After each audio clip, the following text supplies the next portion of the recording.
अगर विश्व का राजनीतिक पटल में सबसे बड़े नौटंकीबाज का नाम लिया जाए, ड्रामेबाज का नाम लिया जाए, तो मुझे कहने में कतई हिचक नहीं है कि इसमें ऑस्कर अवार्ड गोज टू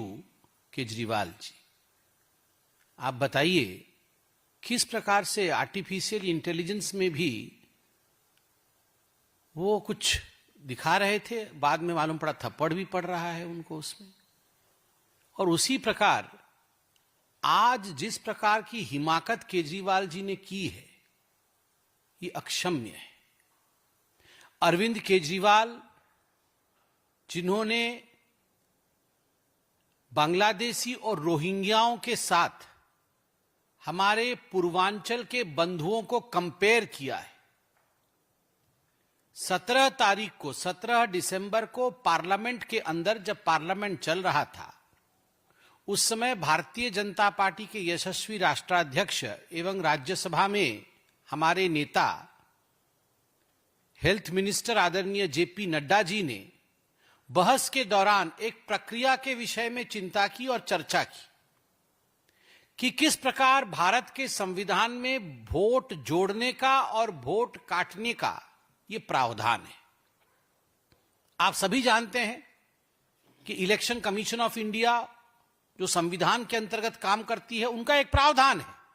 कि किसी भी चुनाव से पहले कोई भी व्यक्ति जो वोटर है वो अपना नाम जुड़वा सकता है। अगर 18 वर्ष की आयु से ऊपर का है, उसके पास एड्रेस इत्यादि और जो भी फॉर्मेलिटीज है वो पूरी करके वो वोटर लिस्ट में जुड़ सकता है। ठीक उसी प्रकार यदि किसी की मृत्यु हो जाती है, कोई कहीं और से आया है, उसके पास परमानेंट रेसिडेंस नहीं है, या जो उचित कागजात होने चाहिए वो नहीं है, या डबल जगह वोटिंग है उसकी, तो उसके प्रक्रिया के अंतर्गत उसके नाम को काटा जा सकता है, उसको डिलीट किया जा सकता है।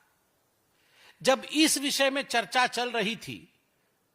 तो संजय सिंह जी, जो बहुत जोर जोर से चिल्ला करके झूठ बोलते हैं, केजरीवाल जी बहुत धीरे धीरे ड्रामे के तरीके से झूठ बोलते हैं, और संजय सिंह जी वही झूठ बहुत जोर जोर से चिल्ला के बोलते हैं। बहुत जोर जोर से चिल्ला करके संजय सिंह जी पूछ रहे थे, आपने कैसे वोट काट दिया, आपने राम सिंह का कैसे वोट काट दिया, राम का वोट कैसे काट दिया, ये तो हमारे पूर्वांचल के भाई हैं। तो माननीय अध्यक्ष जी ने कहा, प्रक्रिया है, एक प्रक्रिया है जिसके अंतर्गत ये कार्यवाही होती है। उसके उत्तर में जो उत्तेजना संजय सिंह जी ने दिखाया और जिस प्रकार से उन्होंने पूर्वांचलियों को रोहिंग्या और बांग्लादेशियों के बराबर में लाके खड़ा किया है, ये छटपटाहट दिखाती है अरविंद केजरीवाल की। अरविंद केजरीवाल जानते हैं कि इस बार वो दिल्ली की चुनाव हार रहे हैं।